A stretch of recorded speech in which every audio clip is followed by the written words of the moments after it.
देश में कोरोना महामारी के चलते पिछले कुछ महीनों से सभी शिक्षा मंदिर बंद हैं। वहीं शिक्षा की भूमि के नाम से जाने जाने वाली पूरे शहर में ही शिक्षा को लेकर बच्चों को परेशान किया जा रहा है। सरकार के नियमों के बावजूद कुछ निजी स्कूल फीस को लेकर अपनी मनमानी करते नजर आ रहे हैं। पुणे और पिंपरी चिंचवड शहर में इन शैक्षिक संस्थाओं द्वारा छात्रों को ऑनलाइन के माध्यम से पढ़ाया जा रहा है, लेकिन इन शैक्षिक संस्थाओं द्वारा छात्रों के पालकों से स्कूल की फीस को लेकर परेशान किया जा रहा है और जिन्होंने फीस नहीं भरी है तो उन्हें ऑनलाइन क्लास से निकाल दिया जाता है। इन निजी संस्थाओं द्वारा चल रही मनमानी को लेकर छात्रों का शैक्षणिक वर्ष बर्बाद हो सकता है। कई बार शिक्षा विभाग को शिकायत करने पर भी शिक्षा विभाग द्वारा इन शैक्षणिक संस्थाओं पर कार्यवाही नहीं होती नजर आ रही है। इस मुद्दे को लेकर आखिर कुछ छात्रों के पालकों ने पिंपरी चिंचवड शहर के शिवसेना कार्यकर्ताओं को शिकायत की। उस शिकायत को लेकर पिंपरी चिंचवड शहर के भोसरी विधानसभा अध्यक्ष धनंजय आलाट और भोसरी विधानसभा के उपाध्यक्ष कुणाल तापकीर और शहर उप प्रमुख अनिल सोमवशी समेत कई कार्यकर्ताओं द्वारा पिंपरी चिंचवड शहर में फीस के लिए परेशान करने वाले शैक्षणिक संस्थाओं को निवेदन दिया गया है।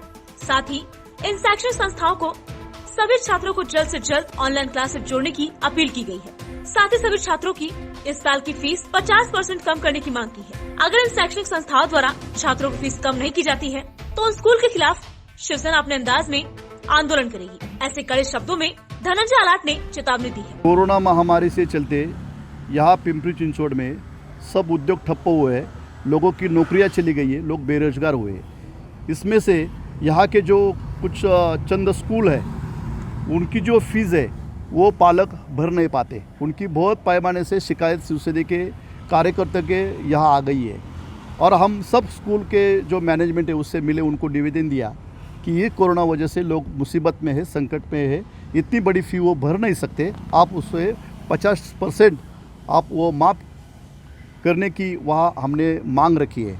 और चंद ही कुछ दिनों में उन्होंने ऐसा हमें बोला है कि पालक पेरेंट का एसोसिएशन और हमारे शिवसेना के पदाधिकारी उनका मैनेजमेंट उनका मीटिंग लगा के जल्द से जल्द कुछ निर्णय लेंगे।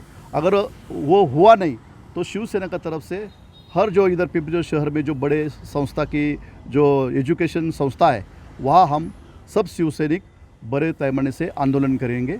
ये तो बहुत चौंकाने वाली बात है। हम जब यहाँ आए तो हमें ऐसा पेरेंट लोगों से पता चला कि 350 लोगों के जो विद्यार्थी है उनका आईडी जो ऑनलाइन एजुकेशन वो अभी बंद है क्योंकि उन्होंने फ़ीस नहीं दिया। ये बहुत गंभीर गुनाह है। जो हमारा शिक्षा का अधिकार है उससे ये बैठने वाला नहीं है और ये गुनाह है। इसलिए हमने उनको बोला है कि ताबड़तोड़ वो जो 350 विद्यार्थियों का आईडी और एजुकेशन हमने बंद किया है वो तुरंत शुरू करने की हमने उन्हें मांग की है। वो उन्होंने बोला है कि हम तुरंत वो लोगों का ऑनलाइन एजुकेशन शुरू करेंगे। पहले तो यहाँ पिंपरी चिंचवड महानगर पालिका जो शिक्षा अधिकारी है उनसे हम मिलने वाले हैं और ये जो शिक्षा संस्था चालक है यह हमें तो ऐसा इंग्रज राजवट दिखाई देता है।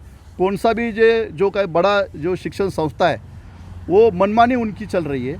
तो हम सरकार से भी उनकी शिकायत करने वाले हैं कि जल्द से जल्द पूरे महाराष्ट्र में ऐसा कुछ जीआर अध्यादेश निकाले कि जिनसे वो फीस कम हुए और लोगों को उसमें मुसीबत से सामना न करना पड़े। ऐसा हम सरकार से पिंपरी चिंचवड महानगर पालिका शिक्षा अधिकारी से मिलकर वो मांग करेंगे। हमारे यहाँ बहुत सारे अंग्रेजी स्कूल के बारे में पेरेंट्स की तकरार आ रही है, कंप्लेंट्स आ रहे हैं। कुछ स्कूल छात्रों को फीस न भरने के कारण उन्हें ब्लॉक कर दिया जाता है, फीस भरने के लिए उन्हें तगादा लगाया जाता है। इसके लिए बहुत सारे पेरेंट्स है, सम्मानीय पदाधिकारी है, इनके भी बहुत सारी कंप्लेंट्स आई है। हमने 1-2 बार उन्हें नोटिस दे दी है। कुछ स्कूल ने हमें ठीक तरह से रिस्पांस भी किया है, लेकिन बहुत सारे स्कूल ऐसे हैं कि हमारी 1-2 नोटिस देने के बाद भी उनकी हरकतें कम नहीं हुई है। अगर फिर भी हम अंतिम नोटिस देंगे, फिर भी उन्होंने अगर छात्रों को ब्लॉक कर दिया, फीस भरने के लिए पेरेंट्स को अगर सताते रहे तो हम उनकी अगली जो प्रशासकीय कार्यवाही उनके स्कूल की मान्यता निकालने की सिफारिश हम हमारे वरिष्ठ कार्यालय को कर देंगे। Bureau report 20 news, Pimpri Chinchwad, Pune.